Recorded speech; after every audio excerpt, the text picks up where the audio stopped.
Hello class 12th. Here we are going to continue chapter 4, The Enemy, from your Vista's book.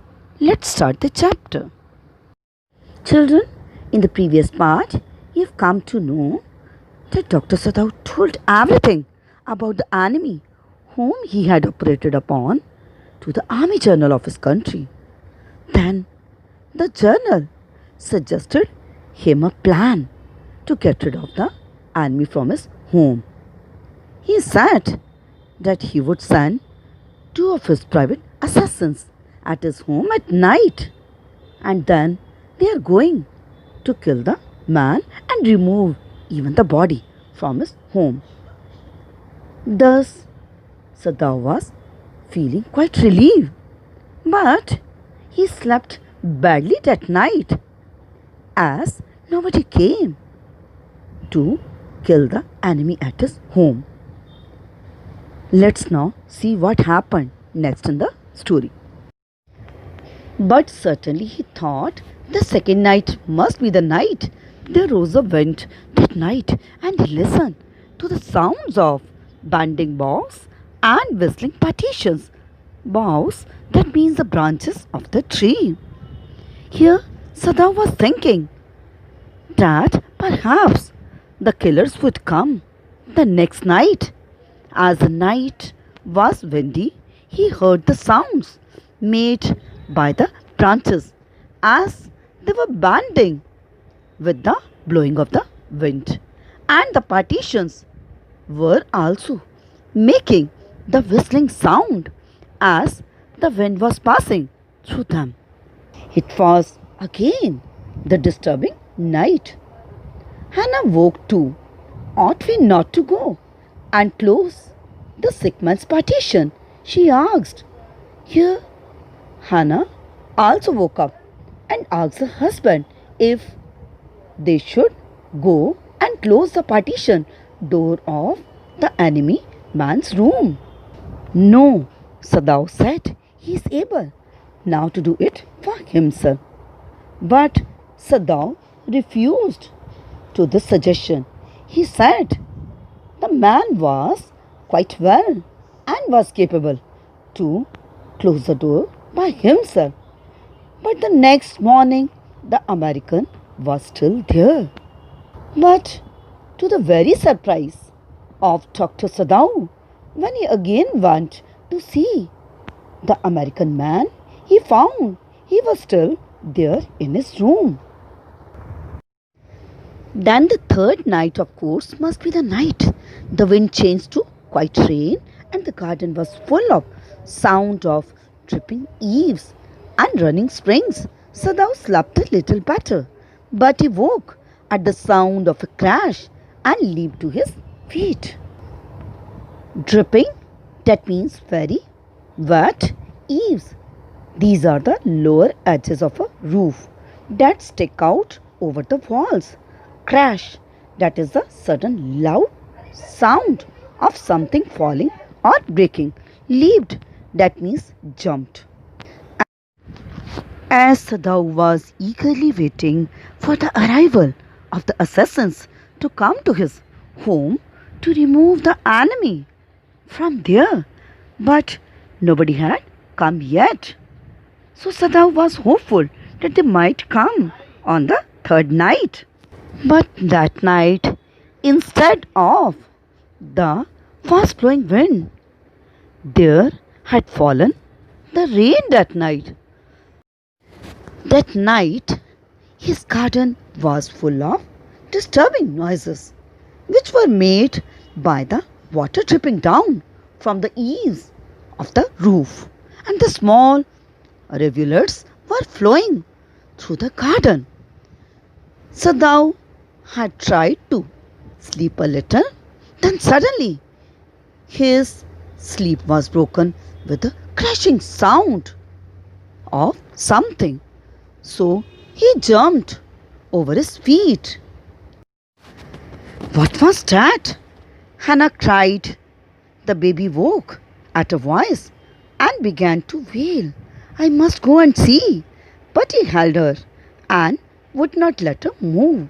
Sadao, She cried, "What's the matter with you?" "Don't go," he muttered. "Don't go." Wailing, that means to cry loudly. Hannah heard the loud crash and asked what it was. The baby also woke up and started crying. Hannah wanted to go, but Sadhu held her and did not let her go. At this, Hannah shouted at the husband and asked what the matter was. Then Sadhu spoke slowly and insisted her not to go. His terror infected her, and she stood breathless, waiting. There was only silence. Together, they crept back into the bed, the baby between them. Infected means affected. Crept, that means crawled. Thus, the fear of the husband affected Hannah too. She also got scared. She stood there without breathing and started waiting. There was now silence, and then both of them crawled back into the bed with the baby lying on the bed in between them. Yet, when he opened the door of the guest room in the morning, there was a young man. He was very gay and had already washed and was now on his feet. He had asked for a razor yesterday and had shaved himself, and today there was a faint color in his cheeks. Gay means happy. Faint color in his cheeks, that means his pale yellow colored cheeks were turning again pinkish in color, which indicated his recovery. Here it is detailed that in the morning, once Sadhu went into the guest room, he found that the man was there. He was looking quite happy. He had already taken his bath and had started moving around. He remembered that the day before the man had borrowed his razor and had shaved his beard.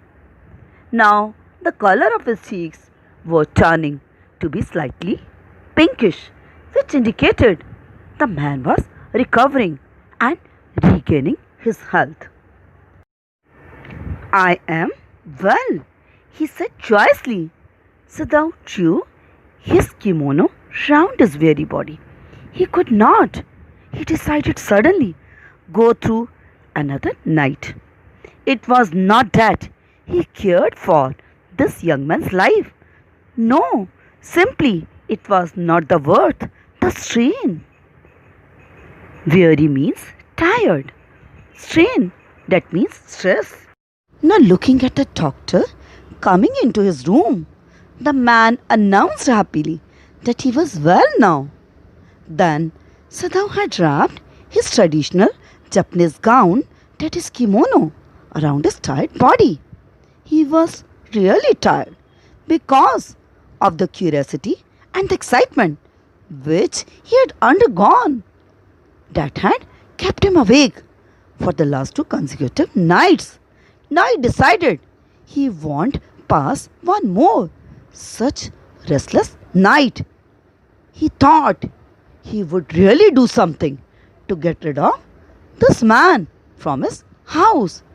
It was never the cure of saving his life, but it was the stress and anxiety which he couldn't bear any longer. That's why he decided he would do something of the man. "You are well," Sadhu agreed. He lowered his voice. "You are so well that I think if I put my boat on the shore tonight with food and extra clothing in it, you might be able to row to that little island not far from the coast. It is so near the coast that it has not been worth fortifying." Fortifying, that means to feel protected or stronger. At this, Sadhu replied, that the man was well now. Then he slowed down his voice and suggested that he was so well that if he would provide him a boat on the seashore that night with the stocking of the food and extra clothing, then he could easily row the boat to the little island that is not far from the coastal area of his house. It was so near the coast that it was not so worth fortifying. That means it could not be detected by the army of the country. That means the island was quite deep into the coastal line, that it was not in the security line of the army of the. He suggested that the island was so near the sea coast, that means it was deep in the sea area, that it was not under the security of the Japanese army. That means that the enemy could feel stronger while staying in the island by rowing the boat over there. Nobody lives on it because in storm it is submerged. But this is not the season of storm. You could live there until you saw a Korean fishing boat pass by. They pass quite near the island because the water is many fathoms deep there. Nobody lives on it because in storm it is submerged. But this is not the season of storm. You could live there until you saw a Korean fishing boat pass by. They pass quite near the island because the water is many fathoms deep there. Submerged, that means sink into the sea. Fathom, that is the unit of the measurement of the depth of the sea. He said, as the island was so close to the coast, he also informed that the island was not inhabited by anyone, as it used to sink into the sea during the storms. As this was not the season of storms, so the man could live safely on the island until he would see a Korean fishing boat would be passing by. He said, as the Korean fishing boats used to pass near the island, as the sea was very deep over that side, so he could easily escape from the country if he would take the stay over this island. This way, he could easily escape from the country with the help of the Korean fishing boats and thus could save his life. The young man stared at him, slowly comprehending. Do I have to? He asked. I think so, Sadao said gently. You understand, it is not hidden that you are here. Comprehending, that means try to understand. Nodded, that means to raise and lower your head slightly and briefly in response to give signal of understanding or greeting someone. However, the young man was quite alarmed to hear the words of the doctor. He started comprehending the meaning of his words. Then he started gazing at the doctor and asked if he had to do so. Sadao replied him back politely that he must have to understand the fact that it was now not hidden, the fact that he was staying at his house, so it was known to everyone in his country. So the young man had to do what he was suggesting him.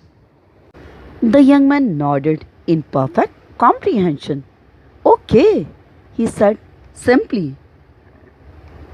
Nodded, that means to raise or lower your head to indicate some signal or your consent.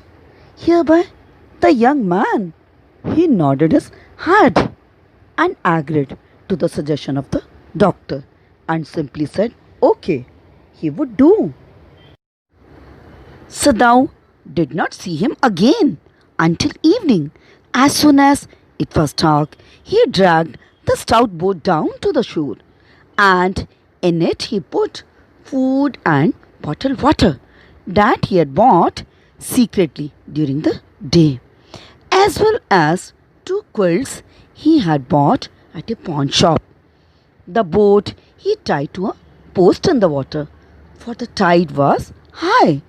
There was no moon, and he worked without a flashlight. Dragged means pulled. Stout, that means strong and thick.